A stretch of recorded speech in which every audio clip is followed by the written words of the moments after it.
আল্লাহ তাআলার উপরে কেউ ভরসা করে এমন যুবক আছে আমার জানা মতে, আপনাদের আছে কিনা আমি জানি না, যে চাকরি খেতে ইন্টারভিউ দিতে গেছে, ভালো ছাত্র, যোগ্য যুবক, টকবকে যুবক, কাজ করতে পারে ভালো, সব দিকে এক্সপার্ট।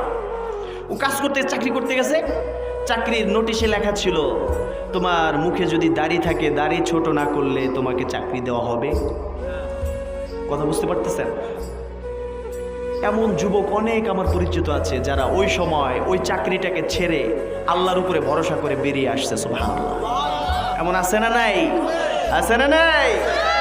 এই বান্দাদেরকে আল্লাহ তাআলা কি বলছেন শুনবেন? ওয়ামান ইয়াতাওয়াক্কাল আলাল্লাহি ফাহুয়া হাসবুহু ইন্নাল্লাহা বালিগু আমরি। আল্লাহ তাআলা বলেন, যারা আমাকে ভালোবেসে একটা দুনিয়ার সুবিধা তুচ্ছ করে দিল, যারা ওইটাকে অবহেলা করে আমি আল্লাহ তাআলাকে বন্ধু বানায় নিল,